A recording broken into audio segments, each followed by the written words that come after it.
வணக்கம். பரபரப்பு மீடியா செய்திகளுக்காக நான் நிரோஷன். கொடிய பஹல்காம் தாக்குதலின் பின்னணியில் உள்ள பாகிஸ்தான் தீவிரவாதி பாகிஸ்தான் ராணுவத்தின் முன்னாள் பரா கமாண்டோ அதிரடிப்படை துருப்பு என்பது விசாரணையில் தெரிய வந்துள்ளது. பஹல்காம் தாக்குதலுக்கு மூளையாக செயற்பட்ட பாகிஸ்தான் நாட்டவரான ஹாசி மூசா என விசாரணையில் அடையாளம் காணப்பட்டுள்ளது.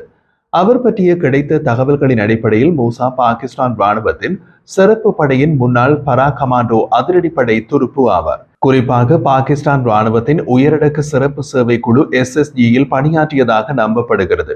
பாகிஸ்தான் ராணுவத்தில் இருந்து டிஸ்மிஸ் செய்யப்பட்ட பின்னர் தடை செய்யப்பட்ட தீவிரவாத அமைப்பான லஷ்கர்-இ-தொய்பா LETயில் சேர்ந்தார் என்று ஆவணங்கள் கூறுகின்றன. அவர் பாகிஸ்தான் ராணுவத்தில் இருந்து ஏன் டிஸ்மிஸ் செய்யப்பட்டார் என்பதற்கான பதிவுகள் ஏதும் கிடையாது. உளவுத்துறை வட்டாரங்களில் இந்த ஹசீம் மூசா பாகிஸ்தான் ராணுவத்திலிருந்து டிஸ்மிஸ் செய்யப்பட்ட கதையை ஒரு செட்டப் நாடகம் என்று சொல்கிறார்கள். பாகிஸ்தான் ராணுவத்தின் உயரடுக்கு சிறப்பு சேவை குழு SSG காஷ்மீரில் அதன் செயற்பாடுகளை பலப்படுத்த மூசாவை தீவிரவாத இயக்கம் LETக்கு கடன் கொடுக்கப்பட்டிருக்கலாம் என்று பாதுகாப்பு வட்டாரங்கள் குறிப்பிடுகின்றன. அதாவது அவர் பாகிஸ்தான் ராணுவத்தின் உயரடுக்கு சிறப்பு சேவை குழு SSGயின் பணியால் தான் ஊதியம் அங்கிருந்தே போகிறது.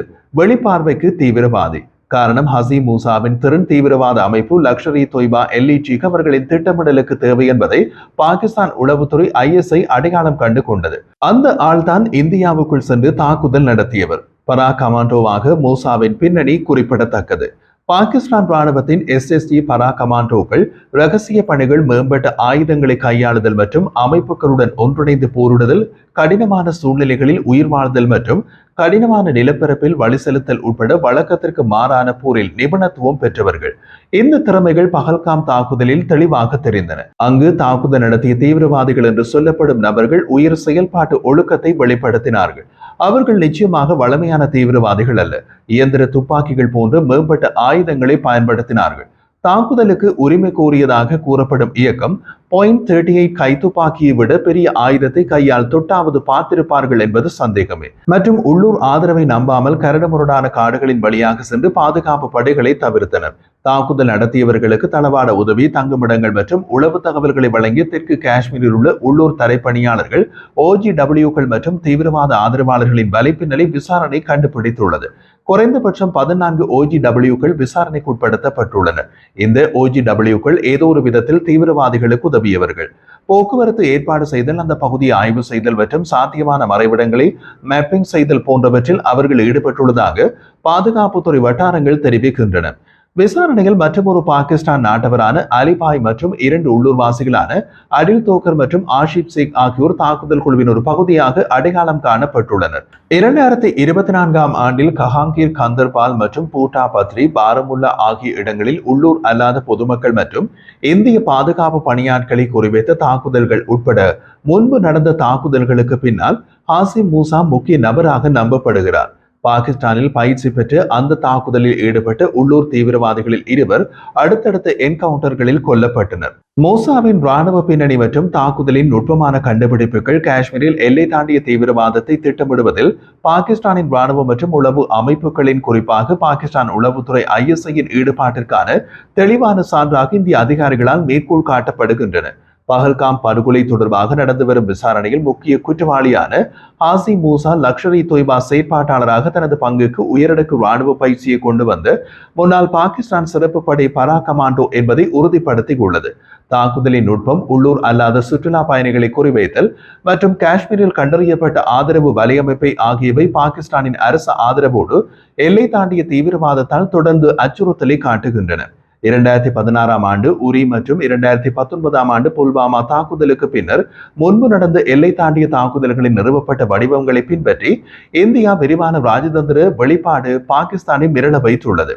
பாகிஸ்தான் அரசு இப்போது உள்நாட்டு ஒருமித்த கருத்தினை உருவாக்குதல், பாகிஸ்தானை தாக்குதலுடன் தொடர்பு படுத்துவதற்கான ஆதாரங்களை சேகரிப்பது மற்றும் ராணுவ தயாரிப்புகள் ஆகியவற்றில் ஈடுபட்டுள்ளது.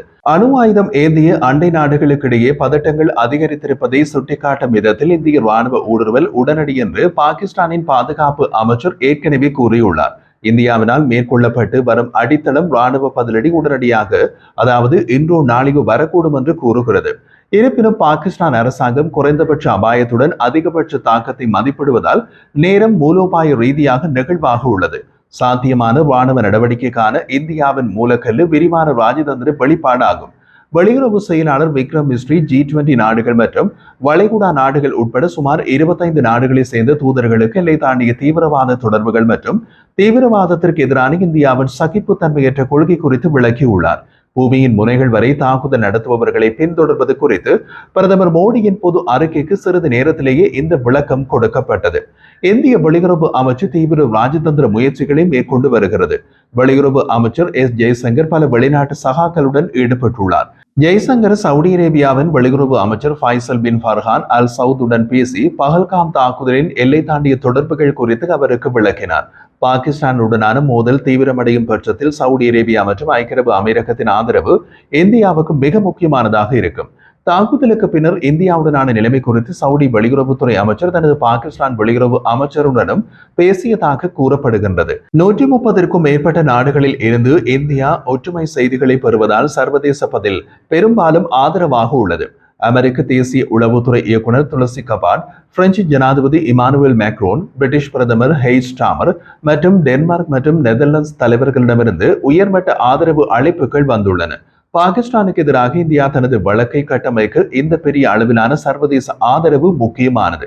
இந்த தாக்குதல் குறித்து அரசியல் தலைவர்களுக்கு விளக்கம் அளிக்கவும் முன்னகரும் பாதை குறித்து விவாதிக்கவும் இந்திய பாதுகாப்பு அமைச்சர் ராஜ்நாத் சிங் தலைமையில் அனைத்து கட்சி கூட்டம் கூட்டப்பட்டது. இந்த சந்திப்பு முக்கிய பாதுகாப்பு சம்பவங்களை தொடர்ந்து ஒரு நிலையான நடைமுறை அரசியல் ஸ்பெக்ட்ரம் முழுவதும் ஒரு பலமான ஒற்றுமையினை விளைவித்தது. கலந்து கொண்ட அனைத்து தரப்பினரும் தாக்குதலை வன்மையாக கண்டித்ததோடு கலந்துரையாடலை தொடங்குவதற்கு முன்னர் பாதிக்கப்பட்டவர்களுக்காக 2 நிமிடம் மௌன அஞ்சலி செலுத்தினர். எஞ்சியிருக்கும் முதன்மையான கேள்வி இந்தியா ராணுவ ரீதியாக பதிலடி கொடுக்குமா என்பது அல்ல, ஆனால் எப்போது, எப்படி என்பதுதான். அணு ஆயுதம் ஏந்திய அண்டை நாடுகளுக்கிடையே பதட்டங்கள் தொடர்ந்து அதிகரித்து வருவதால் ராஜதந்திரம் மேலோங்க முடியுமா அல்லது இப்பகுதி மற்றொரு ராணுவ மோதலை காணுமா என்பதை தீர்மானிப்பதில் வரும் நாட்கள் முக்கியமானதாக இருக்கும். இறுதியில் இந்தியா எடுக்கும் இந்த நடவடிக்கையையும் பிராந்திய நிலைத்தன்மை, சர்வதேச உறவுகள் மற்றும் நடந்து வரும் இந்தியா பாகிஸ்தான் மோதலுக்கு குறிப்பிடத்தக்க தாக்கங்களை ஏற்படுத்தும்.